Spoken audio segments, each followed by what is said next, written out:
This is how to use chalk. It's a Saks box. It's a big white box like this. And inside the big white box, we have trays of different colors. So like this whole tray is nothing but oranges and reds and sienna colors. And if you go down one more palette, you'll see a bunch of other colors. There's several ways of using chalk. I'm going to show you two simple ways. The first way is I made a simple shape. It's an apple. And I went through the box and I picked 3 to 4 colors, in this case 4 colors, that I wanted to use for my apple. Again, like the other videos, whenever you're using colors, most likely you want to have at least 3 values, because if you have a light, medium, and dark value, you get the illusion that it's going to have a shape or be round or have depth. So it's a little bit hard to see. This is kind of a lighter creamish color. We got a yellow and a red, and then I'm using a purple for my darker color. Now the first way of doing this is finding which way you want your lightest part of your project to be, and I'm going to say the light's probably coming from this side. So the first thing you can do is you can actually just smear the chalk right on your project. Now there's 2 things that make this difficult. First of all, when you start moving chalk around, your hands get it all over you and it starts making a pile on your picture. And the first thing you want to do is blow it off, which makes a mess all over your picture, and all your friends won't like you. So if you're going to draw it this way, you're going to have to do a little bit at a time and make sure that your chalk is clean. And you're going to have to either rub it or smear it a little bit with your finger, or most of us going to prefer a tissue. So you can blend it this way and it kind of picks up all the other colors. So I have this light coat here. The next thing you can do is you can take a paper, the brown paper, where you draw your hands, and you can have it over to the side, and you can color over here with the chalk first, and you can use your hand to come back and blend it on where you want it on your picture. You have a little bit more control. You have to make sure your hands are very clean.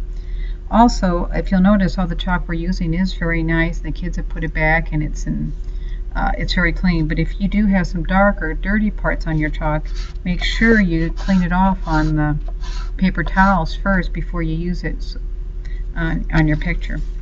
So what's going to happen is we're going to get the base coat on here, the lightest color that we want, and we're going to blend it in. Once we got it blended in, using our finger or using the Kleenex, you can start your second coat. So I'm going to have a little bit of lighter color. I'm going to pop a little bit of yellow just on this one side, and I'm going to blend it in. And then I'm going to go ahead and go into my red. Now the red's going to leave lines like this because it's so much darker. So especially when you get to your darker colors, that's when I like to use the paper. And I get as much pigment on the piece of paper as I can. And then when I take my hand, I can rub it on and get it exactly where I want it on my apple. The other neat thing with chalk is you can actually correct drawings and things that you've done in here. So if you have a good clean eraser, and let's say you've, like over here I dropped some chalk over already, if you have a good clean eraser, it actually erases. So you can clean up all your edges after you're done drawing if you don't like exactly what you drew, or if there's a part on here you accidentally got on here.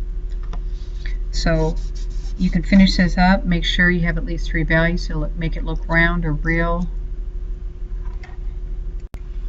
The last thing is I put violet along the edge so that you have your 3rd value and it looks more real. So we started off with preliminary shape and we put the 3 values on it.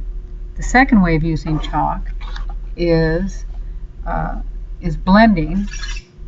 And what I did was I cut a piece of construction paper or tag board, and I just decided to use this shape.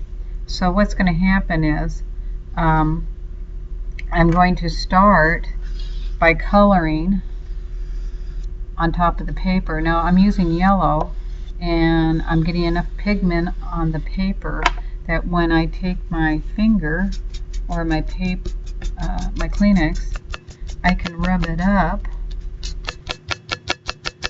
and I'm going to get yellow chalk blended out real nice here, and then I have like a stencil, so I have a white perfect line right here, because the other way you really couldn't leave white edges or a definite edge. I could cut out shapes or letters and color just around the outside, or I could keep the inside of it and go the opposite. Or after I do this much, I can move it up a little bit higher, and maybe I do an orange or a red, and I blend it, so now I have a little bit of yellow, and then I have a red on top, and then I could go violet or blue. So with chalk you have two different methods.